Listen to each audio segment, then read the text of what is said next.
So being able to control machinery, especially doctor's machinery, EEG machine it might be known as, maybe, blood pressure machines, heart monitor machines, all different things like that. I don't know all of what they're called. Now, however, I do know some things that I've had chance to be around these, not in a doctor's setting, and I've been able to control the outcome.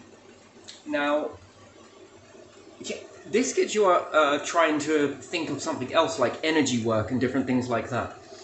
So if the machine is reading you, you are clearly sending, for me it led me on a road, I didn't really think about this until recently when I heard some stuff, individuals talking about energy work, and perhaps there could be this field around us. So I'm not really sure on that side of it. I have no instruments to test that. However, there could be some truth in what's being said based upon different experiences in my life where I've been able to test this. So, with these machines, I can push energy and get a high reading, and I can pull energy and get no reading, to the point where the machine won't read. Neither of them will. So let us say there was 3 different ones. Like I said, I can't remember all of the names of this equipment. Doesn't really matter. But if there were to be a field, an energy field, it's possible then that we can send energy. Whether it be a great deal or not, it's going to be minimal, and perhaps it's not going to be seen. You're not going to be able to see it, or perhaps feel it. I went to say see and feel at the same time.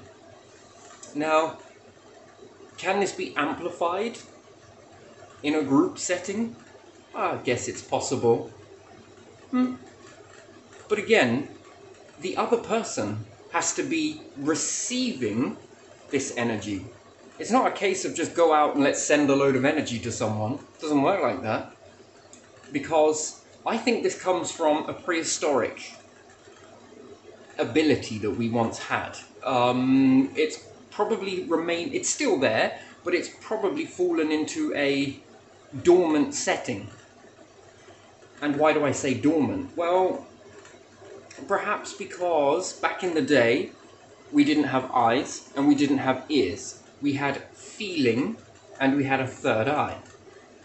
Now, whichever way you want to go back in evolution of human evolution, that's pretty far back. So perhaps we didn't have visual receptors and we didn't have audible receptors, but we could feel. And with this feeling, the third eye made the environment based on what we were feeling. And that's why I think it's quite accurate. It's had many, many, many years to develop. And even if it's in the background of the mind these days, because we rely heavily on these sensors now and these sensors, and less on the feeling. So I think that there would have been predator and prey. So, and there would have also been reproduction as well. So perhaps if a predator came near, our prehistoric versions of ourselves back in the day, way before the Mesolithic, we would have turned off this energy field so that we wouldn't give our location away. And perhaps when it comes to finding a mate, courtship, or finding food, we would then push this energy out and see the food in the third eye. The third eye would have built the picture. Then we would have got a good meal, and if we were next to a mate, they would like that energy field. And perhaps it was reciprocal, and vice versa, if there was a female and she was giving off an energy field. Oh, I kind of like that. And then perhaps courtship was done this way. Being in a world where perhaps we were more blind, and then we'd look at bacteria and other life forms. They seem to be blind but seem to know, right? Again, you could base this up on the third eye structure and a feeling. Perhaps it's not exactly identical as what humans, prehistoric humans were. Whichever, primates, reptilian, either or. So I often wonder this, to myself, secretly, have this sort of thought process that if I had a woman lay on me and I send the vibe, what does it do? Now, maybe she might not be aware of feeling that. Perhaps she is. Perhaps there's this overriding addiction to you in this energy field. And if you're being cold, perhaps you're pulling it back. Now, I haven't actually fully observed this because, to be honest, I don't think I've ever really thought to do it. That's the honest truth. So, however, when bringing up my little one, I think single parent since the days of, I don't know, she might have been about not even a year old, give or take, I noticed that she would relax down more if I was aware of pushing energy. So she was a very, I don't want to say clingy because that's such a bad word. She liked movement. She liked to be held. She didn't like to be put down very much, or she did, but you had to do it in a really subtle way. Soon, you know, I often said that she had a built-in spirit level in her, that as soon as you go to put her down in her bed, cot, crib, she'd immediately wake up. I tried a lot of different techniques thinking, is it because it's too cold and she's reading the warmth from you, and then when you put her down she's getting cold? No, it wasn't anything to do with this. It just was this, I think it was the energy field. And then I heard when growing up, I've heard this quite a lot intermittently throughout my life, that parents were saying to other parents, oh, you've got to be careful about your emotion around your kids, because kids read your emotion. They might not understand what's being said or if anything's wrong, but they pick up on, and people say that it's a vibe or it's little cues that are given off. Perhaps it's that factored in with a little bit of this unaware.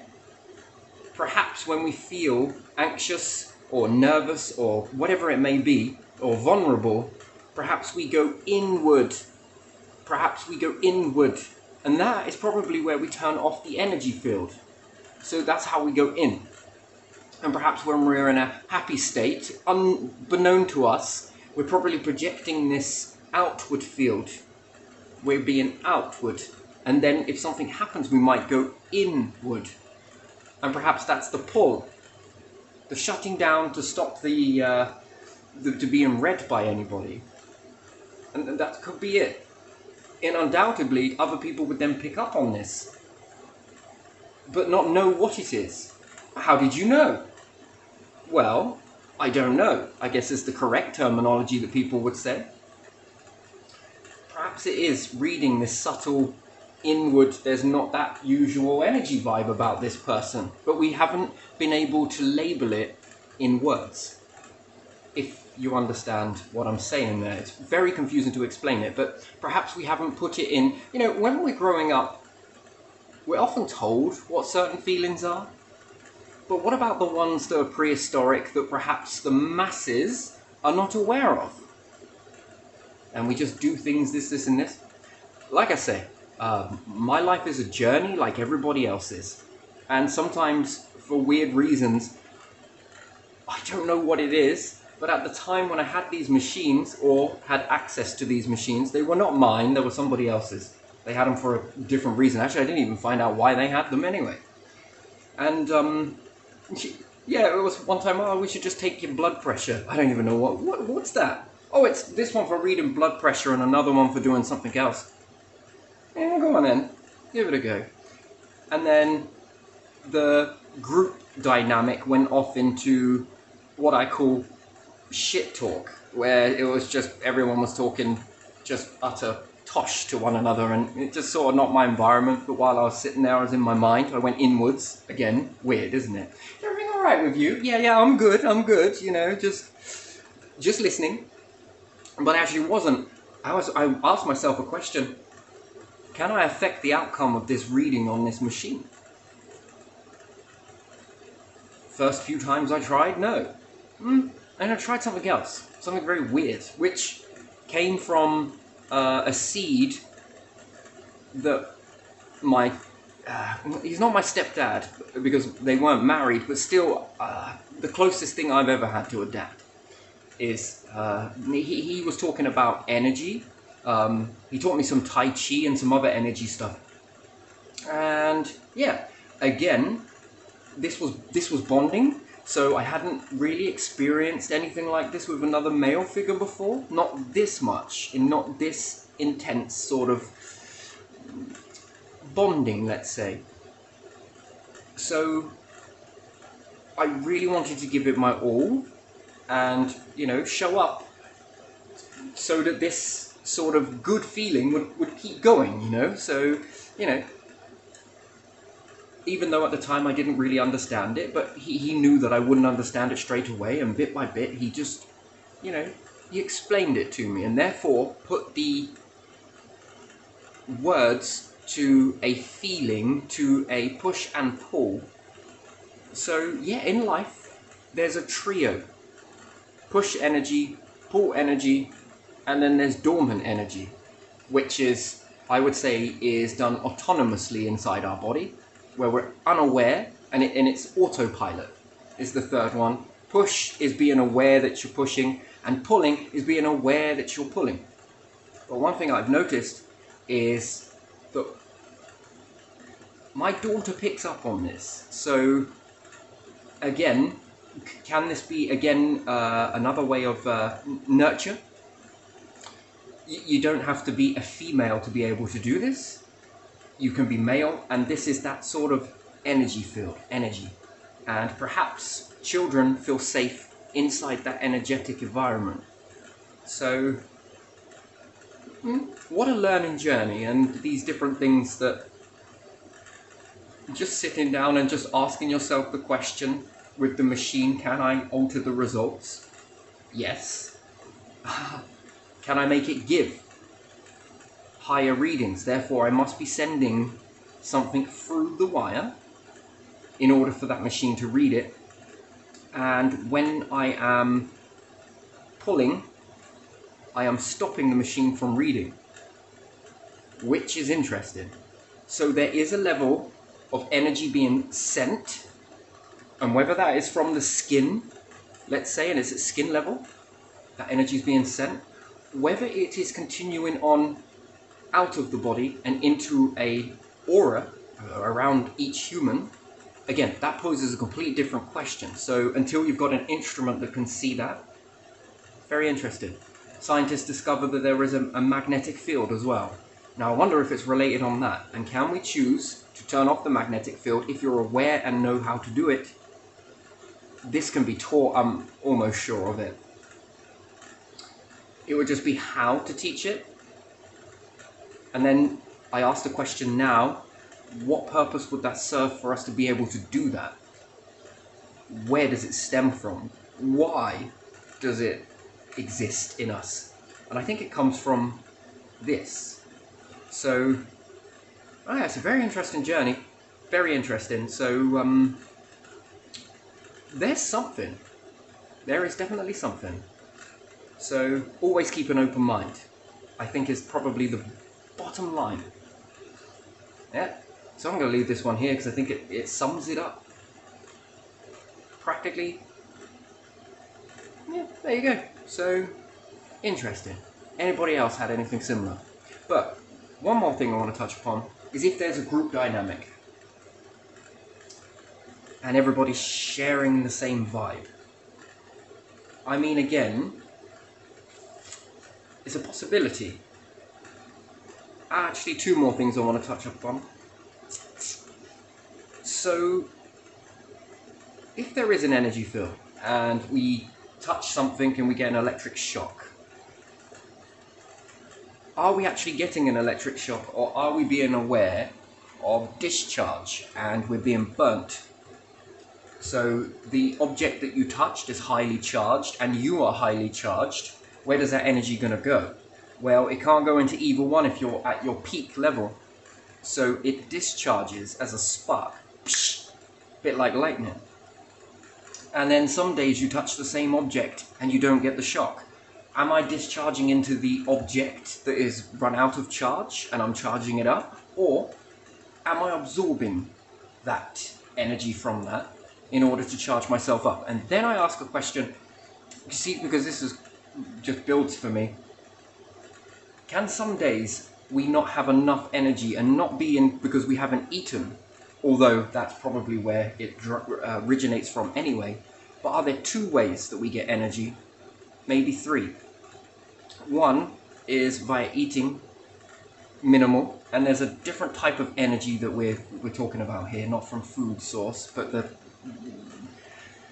build-up that we get from moving and existing, which relates from eating by having the energy to move.